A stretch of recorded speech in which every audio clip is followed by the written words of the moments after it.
Maithili express की शानदार प्रस्तुति।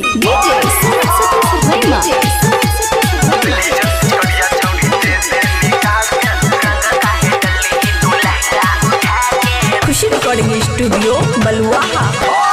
भौजी भगल के हमरा भौजी भगल के हमरा लाठी से मार के लेली जन पिचकड़िया के छोड़ी देना, लेली जन पिचकड़िया छोड़ी दे दे निकाल के, लेली जन पिचकड़िया छोड़ी दे दे निकाल के, लेली जन पिचकड़िया देवौन छोरा हम रे रे रे रे रे रे रे देवौन छोरा हम पिचकारी ही निकाल के रंग काहे डलली ही, बोलना रंग काहे डलली ही तू लहंगा उठा के, रंग काहे डलली ही तू लहंगा उठा के, रंग काहे डलली ही बोल।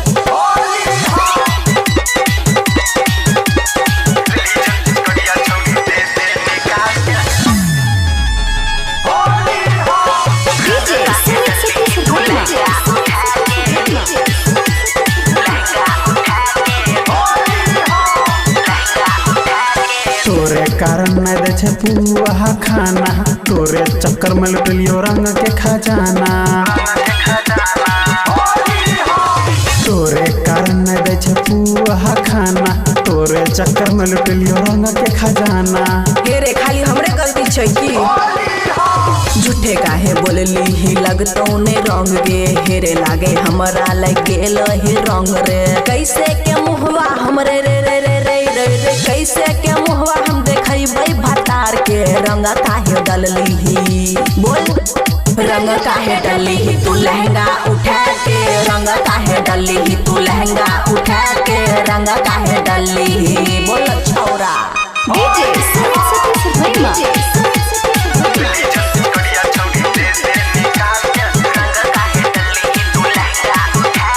खुशी रिकॉर्डिंग स्टूडियो बलुआहा।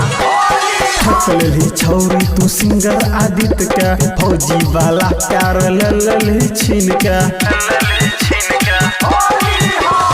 ठकलही छौरी तू सिंगर आदित्य के, फौजी वाला प्यार ललही छीन के।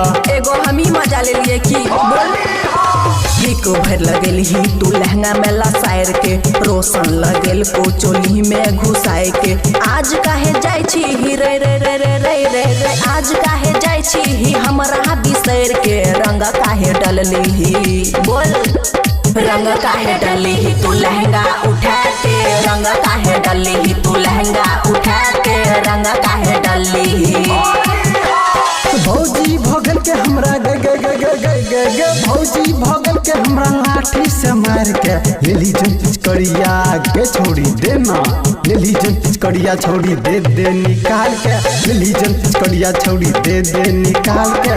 देवौन छोरा हम पिचकारी ही निकाल के, रंग काहे डलली ही बोलना, रंग काहे डलली ही तू लहंगा उठा के, रंग काहे डलली ही तू लहंगा उठा के, रंग काहे डलली ही बोल।